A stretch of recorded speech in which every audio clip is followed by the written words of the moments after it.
Bienvenidos a un nuevo programa de entrevista. Vamos a conversar con José Jaime Carrasco Pérez.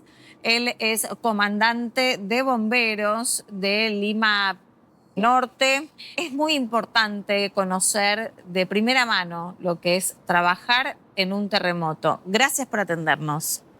Buenos días. Comandante, usted estuvo trabajando en Perú en 2007 cuando hubo un terremoto. Claro que sí. Yo era jefe de un cuartel de bomberos de la France número 3 en Lima y justamente en el momento que se suscitó el terremoto nos activamos, tenemos una unidad de rescate pesada, muy alta, francesa, y con ese camión fue uno de los primeros en llegar a la ciudad de Pisco, a 250 kilómetros al sur de Lima.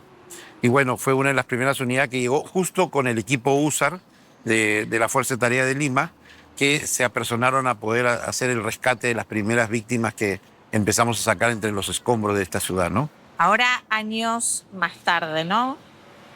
¿Cuáles son las sensaciones? Lo que es trabajar en una zona de desastre después de un terremoto. Me imagino que como profesional, pero también como ser humano, que tiene mucho impacto. Claro, definitivamente es muy difícil. Nosotros los bomberos, si bien es cierto, estamos nosotros sensibilizados con el dolor ajeno, trabajamos todos los días en el dolor ajeno de la gente y hacemos nosotros contención socioemocional con ellos.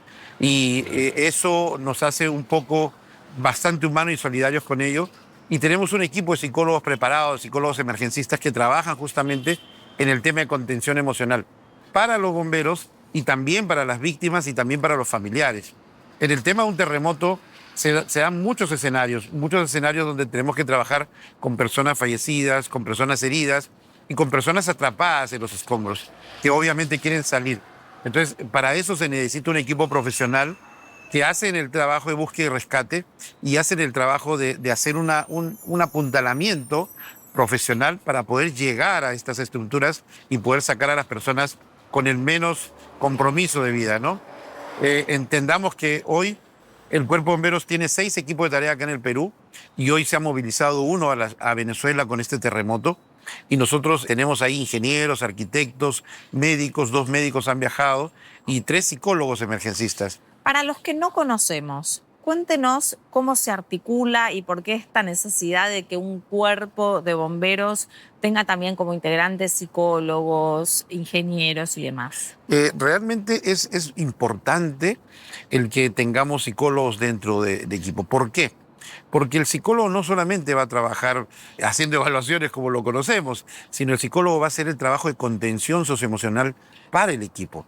Porque no es fácil tener que hacer amputaciones en la misma lugar de la emergencia. Hace un año tuvimos un derrumbe de un techo de una estructura de un centro comercial y había una viga de 12 toneladas que prisionaba a un muchacho de 19 años. Entonces se tuvo que hacer una amputación en el lugar con médicos del hospital regional, pero bomberos eran los que estaban apuntalando ahí y el equipo de psicólogos tiene que hacer el tema de contención a los bomberos, a los médicos, porque ellos están acostumbrados a trabajar hospitalariamente. Otra cosa es trabajar en un lugar de desastre como lo que pasó acá. Y es difícil lo que se encuentre en un terremoto. Y eso seguramente es uno de los cuadros con los que se están trabajando Claro. en distintos lugares, en zonas de terremoto, como por ejemplo en Venezuela. Claro, claro que sí. ¿Usted me puede contar de aquella vez que trabajó en el terremoto en 2007 en Perú? ¿Alguna anécdota que le haya marcado, que haya tenido Sí, que evaluar? recuerdo mucho que nosotros cuando llegamos al día siguiente, en la mañana del día siguiente, el día 16, llegamos como a las 11 de la mañana y todavía se escuchaban bullas entre los escombros y los equipos de búsqueda y rescate estaban haciendo el rescate de estas víctimas, ¿no? Y recuerdo mucho una señora que no quería salir porque estaba su hija, una señora como de 60 años, y ella no quería moverse del lugar. Y tenía horas y horas, no se había movido. Entonces le digo a la señora, salgamos del lugar, porque usted también es importante cuidarla. Y esta no es una zona segura. Y la llevamos hacia el parque y su hija la estaba buscando a la mamá. Claro. Y no estaba bajo los escombros. O sea, la hija había aprovechado a salir, pero como toda esa zona se acordonó por seguridad para evitar el pillaje, definitivamente hubo un encuentro muy bueno para nosotros y obviamente la señora bajó todo su nivel de ansiedad, ¿no? Realmente, cuando hay este tipo de desastres, el 95% de la población se solidariza y quiere ayudar y acompañar y trabajar en ayudar a los equipos de respuesta. Pero hay un 5% que se dedica a hacer el pillaje, que se dedica a robar, y si ven mujeres solas, al ultraje. Entonces, de eso tenemos que cuidarnos. Entonces, los bomberos siempre vamos dos en equipo de trabajo. Los psicólogos emergencistas que trabajan en este tipo de emergencias también hacen la contención y van de dos. Y obviamente en el Perú tenemos un equipo de bomberos psicólogos preparados, que son 125 a nivel nacional, en todas las 248 compañías, y ellos son los principales que intervienen en la primera respuesta cuando hay una emergencia grande o un desastre, ¿no? Comandante, hace poco leía acerca de cuando ocurren este tipo de cuestiones donde la verdad es que queda como tierra arrasada. El silencio es abrumador y triste por un lado, pero fundamental para los rescatistas por el otro. Claro. ¿Cómo es el factor silencio? Nosotros tenemos tres componentes de trabajo. El primer componente es el humano. A través de nuestros sentidos vamos a tratar de escuchar ruidos, escuchar algunos golpes, algunos golpeteos, lo que sea. El segundo componente ya es con maquinaria, con equipos, tenemos un equipo que es como una endoscopía, que va bajando la cámara a través de las grietas. Ajá. Y hacemos espacios de 8 o 10 metros y lo vamos guiando con una cámara para ver si es que hay personas ahí con vida. Y tenemos otro que es como unos vibrafones que se ponen y vamos triangulando hasta que encontramos la zona. Eso, y wow. El tercer componente es el canino, que es un elemento más, es un parte del equipo. Claro. Es un elemento más que el animal tiene desarrollado 20 veces, 30 veces más los sentidos que el humano, y este animal encuentra una víctima a través del olor de las células que nosotros dejamos y él marca el lugar. Entonces, en ese lugar empezamos nosotros a trabajar porque sabemos que ahí hay una víctima, ¿no? Y tenemos perros entrenados y Kaira es una de las que ha ido en este contingente a Venezuela, ¿no? ¿Perú tiene algún tipo de peligro de poder tener situaciones actuales como las de Venezuela? No, claro que sí. Todo el Perú tiene la placa Nazca. Y Lima tiene tenemos un silencio sísmico. ¿Qué sería un silencio? Silencio sísmico es que no hayan habido terremotos muy grandes o terremotos significativos. Entonces, se ha previsto, los científicos del Instituto Geofísico del Perú, de que en el Perú va a haber, en Lima, sobre todo en Lima, entre Pisco y Barranca, estamos hablando de más o menos 400 kilómetros de la ciudad capital de Lima, va a haber un gran terremoto de 8.8. Entonces, realmente estamos muy preocupados porque en toda esta zona la autoconstrucción está sobre el 90%. Entonces, la gente autoconstruye sin una edificación o sin una certificación o una supervisión de un ingeniero o un arquitecto. Entonces, esas casas son las que van a correr mucho riesgo, ¿no? Hay un crecimiento vertical de la ciudad, se están haciendo muchos edificios que son obviamente con material antisísmico, con estructuras antisísmicas para poder aplacar este tipo de terremoto, pero se estima, los científicos, que de haber un terremoto en la ciudad de Lima, que es una de las capitales costeras de toda Sudamérica, la única capital costera de toda Sudamérica, tendríamos un promedio entre 80.000 y 100.000 fallecidos, si es que es el 8.8. Entonces estamos nosotros como bomberos preparándonos, tenemos equipos preparados, preparamos a otras instituciones como al Ejército, a la Marina, a la Fuerza Aérea y a la Policía Nacional para que también ellos se entrenen en el tema de lo que es búsqueda y rescate dentro de estructuras livianas. Y también estamos haciendo el trabajo de contención socioemocional para los equipos de primera respuesta. ¿Pero tiene fecha todos estos pronósticos? O sea, no se sabe, nunca no se sabe. Dios quiera que se equivoquen y que nunca haya un terremoto de esa magnitud. Pero pues por el mismo recogimiento que tiene la placa en Nazca con la placa continental, es que ellos prevén de que esa placa en algún momento se va a soltar y lo prevén que puede ser en los siguientes años, como en 20 años más o en 200 años más, no lo sabemos. Y apelando también a su experiencia en el 2007, se me ocurre pensar en Venezuela y ver cómo la reconstrucción, ¿no? Si uno piensa para más adelante. Ahora lo primordial, me imagino, es rescatar vidas, tratar de acompañar a las distintas personas. Pero digo, ¿cuánto tiempo lleva después de un doble terremoto poder volver a tener quizás una vida normal? Eso de la vida normal creo que no existe. Si nosotros nos ponemos a pensar solamente en el COVID, te preguntaría, ¿estás tú normal como estabas antes del COVID? Creo que no. Entonces es difícil. Sin embargo, la gente nos vamos a acostumbrar y nos vamos a tener que adaptar a una nueva vida. Y yo creo que este terremoto nos deja una señal muy importante. En Venezuela, ellos sabían que tenían una falla geológica porque están dentro del cinturón del fuego del Pacífico, pero no sabían que esa falla iba a reventar a 10 kilómetros. Si hubiese sido a 60 kilómetros, la destrucción hubiese sido 10 veces menos. Wow. Ha sido a 10 kilómetros de superficial el terremoto y eso ha hecho que la falla sea mucho más grande, la destrucción sea mucho más grande. En Italia, hace unos años atrás, hubo un terremoto de 6.2, pero 6.2 para el peruano es un temblor, o sea, no hay temas estructurales, pero la superficie de ese terremoto fue 10 kilómetros también y destruyó muchas casas en Italia, no recuerdo la ciudad, pero justamente estos terremotos, por la misma magnitud y el silencio sísmico, la gente sigue construyendo, no pasa nada, y entonces ahí nos vamos olvidando de las medidas de seguridad.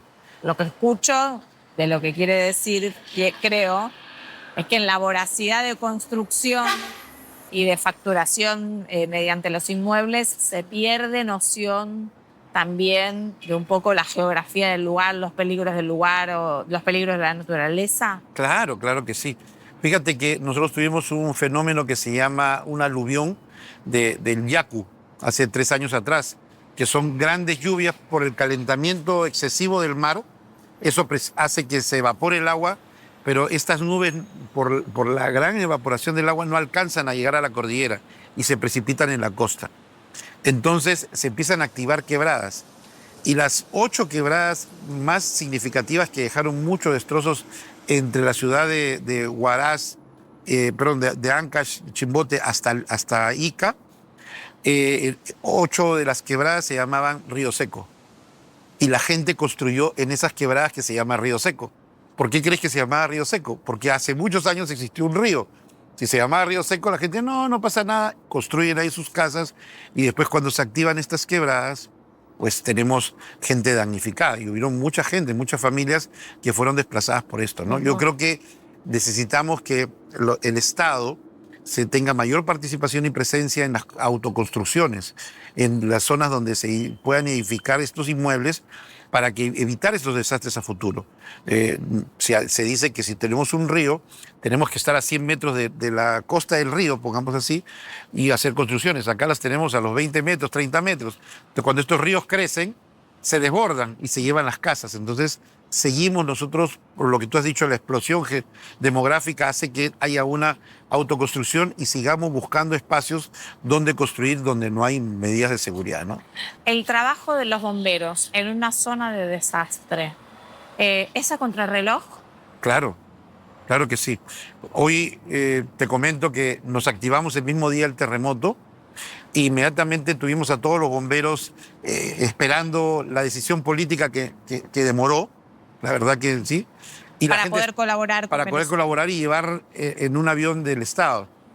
Entonces, toda esa noche, más la segunda noche, estaban todos los bomberos ansiosos porque saben que cada minuto cuenta. Gente que está debajo de los escombros de esos 360 edificios que se han caído. Entonces, tenemos que salvarlas, tenemos que buscarlas. Entonces hicimos una desmovilización de ellos, les prohibimos que usaran teléfonos celulares, porque seguían viendo y llegando imágenes de allá. Entonces, bajar los niveles de ansiedad del equipo. Calmar el sistema nervioso. Exacto, sobre todo porque llegas a un momento, es como que tienes un incendio ahí y te dicen, no puedes apagarlo. Pero hay gente atrapada, no puedes apagarlo. Es lo mismo, o sea, gente preparada. O sea, hay entes del Estado que dicen que están preparados, pero gente preparada, o sea, hay arquitectos, ingenieros, ingenieros químicos, ingenieros industriales que saben cómo se mueven las estructuras, que saben dónde apuntalar. Hay gente que va técnicamente con estas herramientas aseguro, porque yo lo que quiero es salvar vidas, no hacer más daño. Seguramente en los siguientes días van a ver que van a empezar a meter maquinaria pesada, y esa maquinaria pesada se tiene que hacer después de los 7, 8 días, que la esperanza de vida ya es menor. Porque si tú metes maquinaria pesada ahorita, de repente levantas una viga y esta viga tiene una punta acá y te bota a otra casa que hay gente atrapada ahí. Entonces tenemos que trabajar de una forma muy, muy estructurada. Y los equipos USAR, hoy que están allá trabajando, de México, de Guatemala, de Estados Unidos, de Japón, de China, que también han llegado, de Perú, saben todos y tienen todos el mismo idioma, a pesar de las diferencias de idioma. Sabemos todo cómo se trabaja y cómo se marca. Y sabemos que un peruano puede trabajar con un chino o un ruso puede trabajar con un peruano, porque hay códigos internacionales que se respetan. Qué increíble. Entonces, eso permite que nosotros podamos salvar más vidas. Entonces, es importante llegar dentro de las siguientes 24 o 48. De todas partes del mundo. De todas partes del mundo. Y hoy Francia se movilizó, México inmediatamente, Estados Unidos, China, Japón, Colombia y nosotros, ¿no?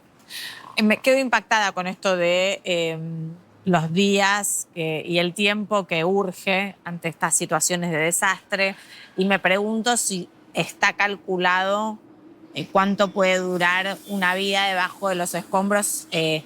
Vos me dijiste recién un protocolo de 7, 8 días, pero ¿se aguanta? ¿Aguanta una persona sin comida? No sé. Fíjate que nosotros tenemos unos elementos especiales, unos equipos especiales que llegamos hasta estas zonas. Y si ubicamos a estas personas, les podemos bajar agua, les podemos bajar rehidratantes. O sea, lo primero es detectar que hay alguien con vida. Y esa persona la vamos a empezar a ayudar y empezamos a sacar los escombros.